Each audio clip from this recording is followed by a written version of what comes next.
जिस आंदोलन का आपने जिक्र किया, अन्ना को ये महाराष्ट्र से पकड़ करके यहाँ लाए, उनकी मदद ली और मदद लेने के बाद अन्ना को भुला दिया।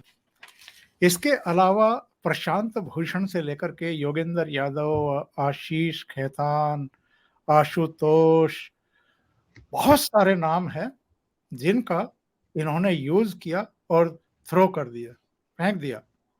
किसी को कुछ नहीं दिया इन्होंने। अब तो अन्ना का नाम भी नहीं लेते।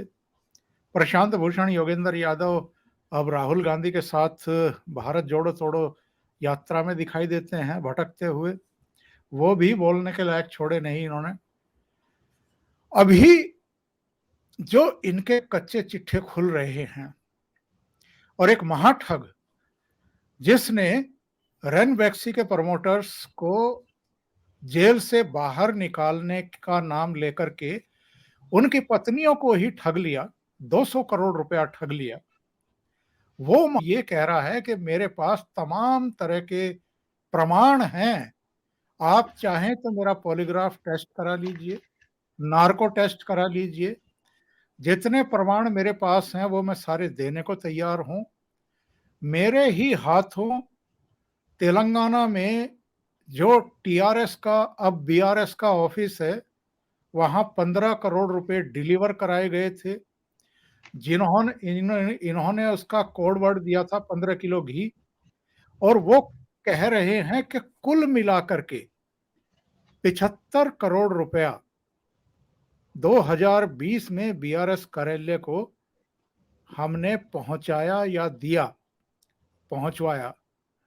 सुकेश चंद्रशेखर के जो आरोप हैं, और ये मैं अपने दर्शकों को दिखा भी दूं, जो उन्होंने रिलीज किए हैं किसी पत्रकार के द्वारा, ये आशीष हैं, एबीपी न्यूज में है, इन्होंने ये ट्वीट जारी किए हैं जिनका जिक्र वो लगातार कर रहे हैं। ट्वीट नहीं है, व्हाट्सएप चैट है, जिनका उन्होंने कई बार जिक्र किया है कि मेरे पास व्हाट्सएप चैट हैं। ये जो नए सबूत सुकेश चंद्रशेखर की तरफ से आ रहे हैं, और केजरीवाल के नाम लेकर के वो कह रहे हैं केजरीवाल ने मुझसे कहा था। केजरीवाल की कितनी मुसीबतें बढ़ने जा रही हैं अगर एजेंसियां और सरकार इसे गंभीरता से लेते हुए इन सारे दस्तावेजों को बरामद करे और केजरीवाल के खिलाफ जांच शुरू। देखिए सर, ये तो जवाब मोदी साहब को देना है, क्योंकि उन्होंने कई बार ओपनली आरबीआई और ईडी की कॉन्फ्रेंसेस में इस बात को बोला है कि भ्रष्टाचार के साथ कोई कॉम्प्रोमाइज नहीं होगा।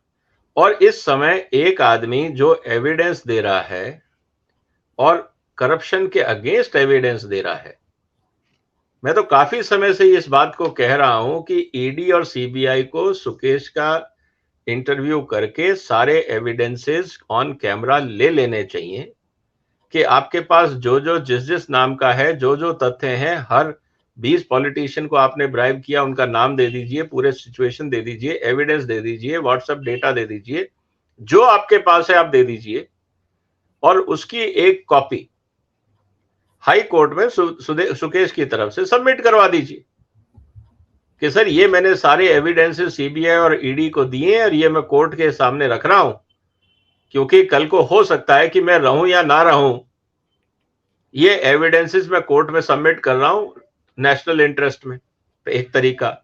दूसरा ये है कि उन सब का फोटोकॉपी करके जेरोक्स करके पूरे समाज में उसको छाप दे, सोशल मीडिया देखता रहेगा।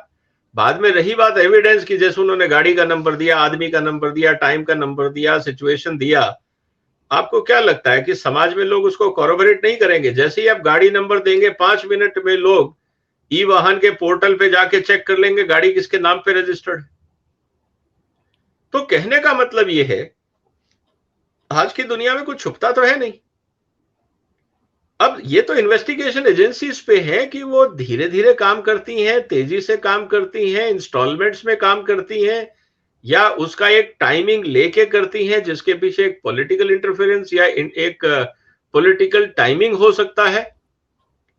लेकिन अगर सुकेश के पास एविडेंसेस हैं तो मुझे लगता है वो एजेंसीज को दे दें, एक कॉपी पब्लिक में रिलीज कर दें और एक कॉपी सुप्रीम कोर्ट में सबमिट कर दें एज ए एविडेंस कि साहब मेरे को ये डर लग रहा है कि मैं कल को रहूं ही नहीं रहूं, मेरे को मारना दिया जाए जेल में, इसलिए मैं सबमिट कर रहा हूं।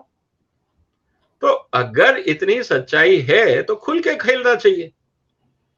और सुकेश बार बार बोल रहा है कि मेरे पास ये एविडेंस है, ये एविडेंस है, तो सीबीआई जाके बात क्यों नहीं करती सुकेश से कि भाई जलाओ, दिखाओ कौन सा एविडेंस है तुम्हारे पास, कौन कौन करप्ट लोग हैं। एक आदमी खुद के चल के बोल रहा है कि मुझे पता है कि ये आदमी करप्ट है और मेरे पास प्रूफ है, और करप्शन एजेंसीज उसको इग्नोर कर रही हैं। हो सकता है वो गलत हो, लेकिन इन्वेस्टिगेशन करके अगर सामने जनता की ये बात रखी जाए कि सुकेश के एविडेंस को हमने क्रॉस वेरीफाई किया और वो फेक थे, तो तसल्ली हो जाएगी। फिर वो सुकेश को भी वो इंसेंटिव नहीं रहेगा फेक न्यूज निकालने का रोज। तो ये तो देखिए बहुत मुश्किल नहीं है काम। Where there is a will there is a way. अब सरकार क्या चाहती है, इन्वेस्टिगेटिंग एजेंसीज क्या चाहती हैं, उनके लॉयर्स उनको क्या एडवाइस कर रहे हैं, ये तो अपने आप में एक मिस्ट्री है।